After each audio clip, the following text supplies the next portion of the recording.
Has the leader of the free world been so cognitively compromised? It's clear, to me at the least, that US President Joe Biden is struggling with dementia and is clearly not up to the task he's been sworn in to do. This was apparent to many during the election campaign, but such was the hatred for Donald Trump by the partisan and poisonous mainstream media. They chose not to highlight anything that actually may have derailed a Biden victory.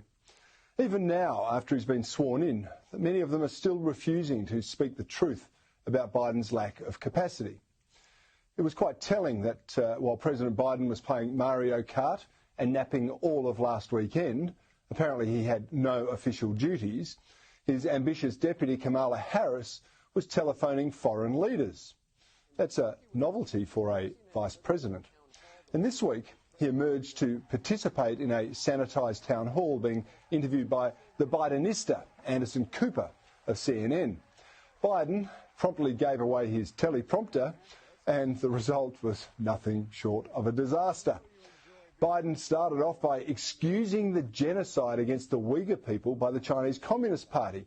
He dismissed it as just Chinese cultural norms. And then he made what many interpret as racist comments about television commercials. Did you ever believe 5 years ago every second or third ad out of 5 should turn out to be biracial couples? He said. Like, who cares about that? Who counts that? And why bring it up? But then he went on to suggest that blacks, Hispanics, and people who live in the country aren't really smart enough to get online.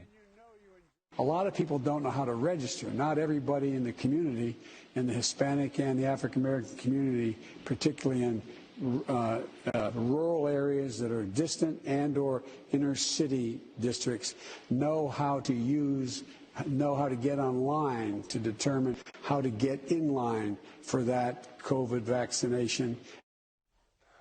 Wow, what a way to offend almost all of your voter base. Anyway, it was capped off by Biden admitting he doesn't really know where he is a lot of the time, and he actually needs to ask his his wife, where he is when he wakes up in the morning. Over the years, over your career, you've already spent a great deal of time at 1600 Pennsylvania Avenue, except now you're living there and you're president. It's been 4 weeks. What's it like? How's it different? I get up in the morning and look at Jill and say, where the hell are we? Well, he should get some marks because that was probably the most honest thing he said during the entire event, because much of it was littered with total falsehoods, like this claim that the Americans didn't have a vaccine when he came into office. Now, that's total BS. And I can say that because Joe Biden actually had the vaccine before he was installed as president. But it went entirely unchallenged by the interviewer Anderson Cooper or anyone else in the mainstream media. Have a listen. The biggest thing, though, as you remember, when you and I shouldn't say it that way, as you remember, but when you and I talked last, we talked about, it's one thing now the vaccine, which we didn't have when we came into office, but a vaccinator. How do you get the vaccine into someone's arm? Now, I'm not here tonight to highlight the mental impairment of Joe Biden. It's too easy. And it's not his fault. But he did run for office knowing that the decline in his capacity was accelerating. And so did the media, and so did the Democratic Party. Yet they all chose to cover it up.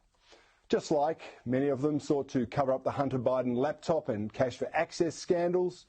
They haven't asked Creepy Joe about the weird hair sniffing, the allegations of sexual misconduct, his previous support for segregation, the rather odd way that he interacts with women, and his overtly racist statements.